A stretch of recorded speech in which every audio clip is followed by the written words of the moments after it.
कार्यक्रम के आयोजक एजुकेशन कमेटी के चेयरमैन भाई महेंद्र नागपाल जी, नगर निगम के कमिश्नर CPS नेहरा जी, मंच पर आसीन अन्य सभी वरिष्ठ साथीगण और इस कार्यक्रम में उपस्थित बहनों, भाइयों और बहुत ही प्यारे बच्चों, सबसे पहले तो मैं रजनी जी और महेंद्र जी के प्रति आभार व्यक्त करना चाहूंगी जिन्होंने आज के इस सुंदर समारोह में मुझे याद किया। राजनीतिक कार्यक्रमों में जाने का मौका तो अक्सर मिलता रहता है, लेकिन नन्हे मुन्ने छोटे छोटे बच्चों के बीच आकर लगता है जैसे खिली हुई कलियों की बगिया में आ गए। उनकी सुगंध मन को हरा भरा करती है, उनकी स्फूर्ति स्वयं को ऊर्जा देती है, एक ताजगी का एहसास कराती है। मैं तो मंच पर बैठे बैठे अपनी जिंदगी के 45-50 बरस पीछे पहुंच गई। मुझे याद आया जब मैं स्वयं इसी तरह के स्कूल के मैदान में लेजियम, डंबल और टिप्पणी किया करती थी, इसी तरह के कार्यक्रमों में भाग लिया करती थी। लेकिन अगर चीफ गेस्ट बीच से उठकर चला जाता था और हमारा आइटम कट जाता था तो हम मुंह भर भर गालियां देते थे, क्योंकि इतना तैयारी हम लोग करते थे, इतनी तैयारी केवल उस क्षण के लिए कि मुख्य अतिथि के सामने प्रदर्शन करेंगे। हम कहते थे ऐसे नेताओं को बुलाते क्यों जिनके पास टाइम नहीं है।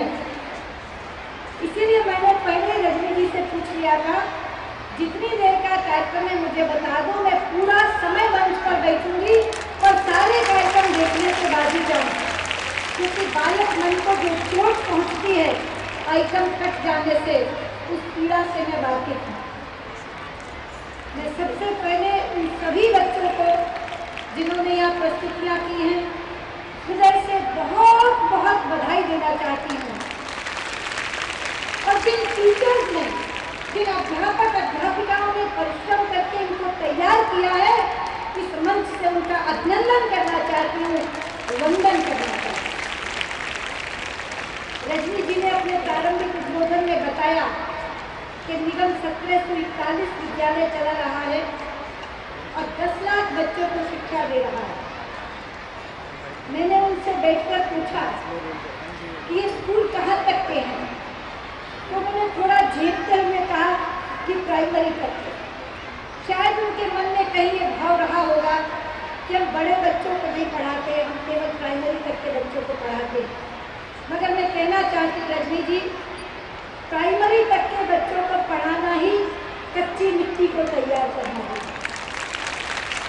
बड़े से बड़ा भव्य भवन अगर उसकी नींव कच्ची रह जाए तो उसकी भव्यता कभी भी खत्म हो जाती है। जैसे कच्ची मिट्टी हाथ में आकर आप चाहे तो उसकी टेढ़ी बांकी मूर्त बना दें और चाहे तो सुंदर सलोनी प्रतिमा गढ़ दें। ये बच्चे बिल्कुल उस कच्ची मिट्टी की तरह आपके पास आते हैं। पहली से 5वीं तक की शिक्षा ही उनकी आदतें बनाती, उनका व्यवहार तय करती है, उनका आचरण सुदृढ़ करती है। उसके आगे तो लिटरेसी है। अंग्रेजी के 2 शब्द हैं, लिटरेसी और एजुकेशन। बहुत बार लोग इसको पर्यायवाची के रूप में इस्तेमाल कर लेते हैं, लेकिन ये पर्यायवाची नहीं है।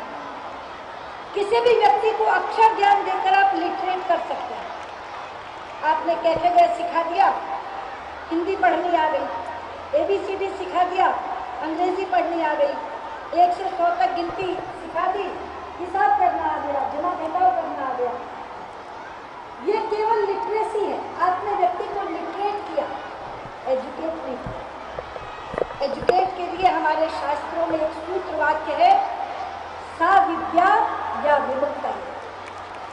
विद्या वो है जो मुक्ति देती है। किससे मुक्ति देती है?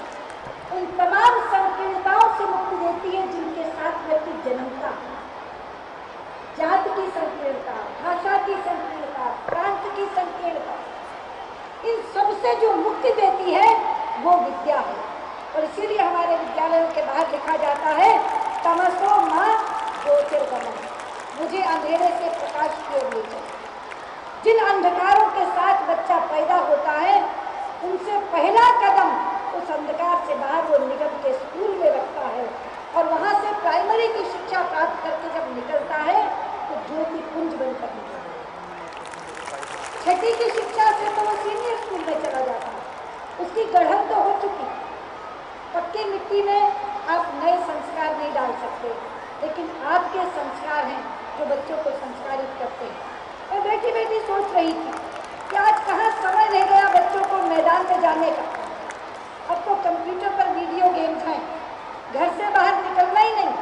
लेकिन ये निगम के स्कूल बच्चों को मैदान में ला रहे हैं, तरह तरह का व्यायाम सिखा रहे हैं। लेजियम अपने आप में कितना बड़ा व्यायाम है, डंबल अपने आप में कितना बड़ा व्यायाम है, नृत्य जो यहाँ किए गए वो कितना बड़ा व्यायाम है। और खास तौर पर आत्मरक्षा के लिए जो सिखाया जा रहा है वो केवल व्यायाम ही नहीं है, वो आपका आत्म कवच भी है। तो जहाँ दिल्ली पुलिस भी हथियार डाल दे, वहाँ बच्चियाँ स्वयं अपनी रक्षा कर सकती हैं। मैं बहुत बहुत बधाई देती हूँ आपको इतनी सुंदर प्रस्तुति करने के लिए।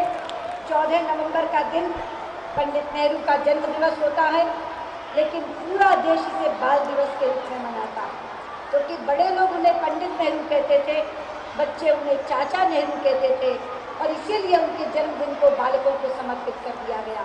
यहाँ एक बात कहना चाहूँगी कमिश्नर साहब से और रजनी जी से कि जब ऐसा पूरा कार्यक्रम खत्म हो जाता था तो हम एक घोषणा की प्रतीक्षा भी करते थे।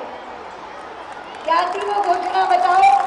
हम कहते थे इतना काम किया है, छुट्टी वाले दिन हमसे काम कराया, हमें अगले दिन की छुट्टी चाहिए, कहते थे ना। इसलिए वही बैठे बैठे मुझे याद आ रहा था जिन अध्यापक अध्यापिकाओं ने, बच्चों ने इतना परिश्रम किया, सुबह से धूप में बैठे हैं। वैसे तो 14 नवंबर की छुट्टी होती है, लेकिन ये अपने घर से आए हैं यहाँ इस कार्यक्रम में शरीक होने के लिए। से कल की छुट्टी में जरूर दे दीजिए, ये आपकी तरफ से पैरवी करते हुए मैं अपनी बात समाप्त करती हूँ। बहुत बहुत धन्यवाद, नमस्कार।